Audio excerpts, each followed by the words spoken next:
আজকে আমি চলে এসেছি খুবই নির্জন, জনবসতি বিরল বললেই চলে। সাধারণত জনবসতি কমই আছে এখানে। চারিদিকে শুধু মাঠ আর গাছপালায় পরিপূর্ণ এক মহাসতীপীঠ। এটি মহাপীঠ কালীপীঠ, ভারতের পশ্চিমবঙ্গের নদিয়া জেলার জুরানপুরে প্রতিষ্ঠিত। তন্ত্র অনুসারে ভারতীয় উপমহাদেশের 51তম সতীপীঠের 45তম সতীপীঠ। কথিত আছে মা সতীর এখানে মাথা বা করটি পতিত হয়েছিল। ভাগীরথী স্রোতধারা একসময় জুরানপুরের পাশ দিয়ে প্রবাহিত হতো। সেই নদীঘাটের অবস্থান অনুসারেই এই জায়গার নাম কালীঘাট। দেবী এখানে জয় দুর্গা নামে প্রতিষ্ঠিত। এই শক্তিপীঠে রক্ষাকর্তা হলেন ক্রোধীশ ভৈরব। এখানকার এক সুপ্রাচীন বটবৃক্ষের তলায় মহাদেবী স্বয়ম্ভু প্রস্তর খণ্ডরূপে পূজিত হন। এই বটবৃক্ষ খুবই প্রাচীন, বহু যুগে যুগে এই বটবৃক্ষ প্রতিষ্ঠিত। চলুন বটবৃক্ষের নিচেই যে প্রস্তরখণ্ড মা দেবী মা রূপে পূজিত হন আপনাদেরকে একটু দর্শন করিয়ে আনি।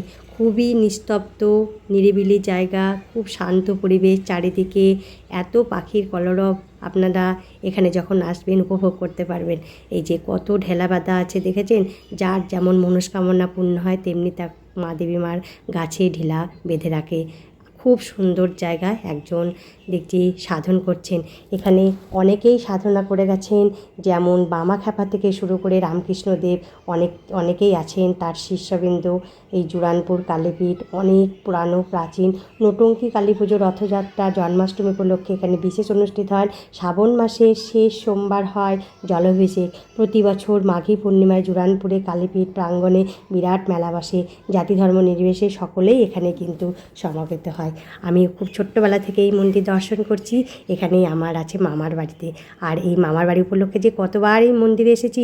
আগে কিন্তু এত সুন্দর ছিল না। আমি যখন এসেছি তখন চারিদিকে মাঠ, প্রাচীর পর্যন্তও ছিল না। খুব ছোট্টবেলা থেকে এখানে আমার আসা যাওয়া আনাগোনা, খুব ভালো লাগে, খুব শান্ত, খুব সুন্দর মেলা বসে। সেই মেলাও আমি ছোটোবেলায় উপভোগ করেছি, কিন্তু বড় হয়ে এখনও পর্যন্ত আসিনি মেলা দেখতে। কিন্তু এবার ভাবছি আপনাদের জন্য একবার হলেও আমি মেলা দর্শন করে যাব। খুব ভালো জায়গা, খুব নিরিবিলি, খুব সুন্দর পরিবেশ, এত সুন্দর মনোরম জায়গা সাধারণত খুব কম দেখা যায়। যাই হোক, মন্দির ঘুরতে আমি বেশ পছন্দ করি, আপনাদেরকেও সাথে সঙ্গে করে ঘুরিয়ে নিয়ে যাই। চলুন ক্রোধীশ ভৈরবকে একটু দর্শন করে আসি। এখন দেখছেন মন্দিরটা বন্ধ হয়ে গেছে। এইখানে আছে ক্রোধীশ ভৈরব, যিনি মাকে রক্ষা করে চলেছেন। প্রত্যেক দেবীমার কাছেই একজন ভৈরব থাকেই, সেটা আমাদের দেবাদিদেব মহাদেবের প্রতিমূর্তি থাকবে না তা কখনো হয় না। মা থাকলে বাবা তো থাকবেই না। চলুন আমি চারিদিকের পরিবেশটা আপনাদেরকে একটু ঘুরিয়ে দেখাই। খুব ভালো জায়গা, এত সুন্দর শান্ত জায়গা, আর নিজেকে একা রাখতেও অনেক সময় ভালো লাগে। এই যে সুড়ঙ্গটা দেখছেন, এটি নাকি ভাগীরথী নদী পর্যন্ত বিস্তৃত। এই সুড়ঙ্গটা একসময় খোলা ছিল অনেক বছর আগে, কিন্তু ওখানকার পুরোহিতের মুখে আমি শুনেছি এই সুড়ঙ্গে দিদি নাকি একটা পঞ্চনাগ বেরিয়েছিল, যার জন্য আর সেই সুড়ঙ্গ খোলা হয় না। তখন থেকেই তালা পড়ে গেছে, বন্ধ। চলুন চারিদিকটা আপনাদের আর একবার দর্শন করিয়ে আনি। প্রকৃতির মাঝে নিরিবিলি শান্ত পরিবেশে এমন সুন্দর একটা মন্দির দর্শন করতে কার না পছন্দ হয় বলুন তো? কি সুন্দর স্থানটা। এই জায়গায় নিশ্চয়ই কোনো একটা কাজ হয়, হয়তো বটেই, নাহলে এইরকম ঘেরা থাকে নাকি। চলুন বন্ধুরা, সামনের যে বেদিটা দেখছি ওখানে কি আছে সেটা আমি দেখে আসি। এই যে আমার স্বামী ছবি তুলছে, উনি কিন্তু ছবি এই সবগুলো রেখে দেয়, খুব পছন্দ করে। আমি কিন্তু ভিডিও তুলে আপনাদের জন্য দেখানোর চেষ্টা করি। এই জায়গাটা হচ্ছে যজ্ঞকুণ্ড, এখানে সাধারণত যজ্ঞ করা হয়। চারিদিকের জায়গাটা দেখুন কত ভালো লাগবে, সুন্দর গাছপালায় ঘেরা। এখানে কি সুন্দর একটা ছোট্ট গাছ তৈরি হয়েছে, যেটা চারিদিকে গোল রাউন্ডে ঘিরে দিয়েছে। চারিদিকটা আপনাদেরকে ঘুরে ঘুরে দেখাচ্ছি। এই যে উনি কিন্তু স্মৃতিস্তম্ভর ছবিগুলোই তুলছে, আর আমি আপনাদেরকে ভিডিওর মাধ্যমে দেখাই।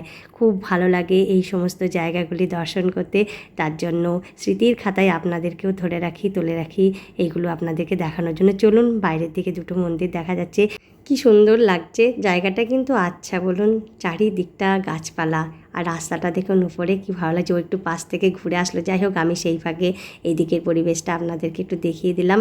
আর ভিতরে যাই দেখি কি আছে। এখানে দুটো পরপর মন্দির আছে।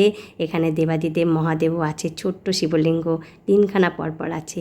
এই যে জলদানের একটা তুলসী মঞ্চ আছে এখানে, কি ভালো লাগছে দেখুন, কত সুন্দর।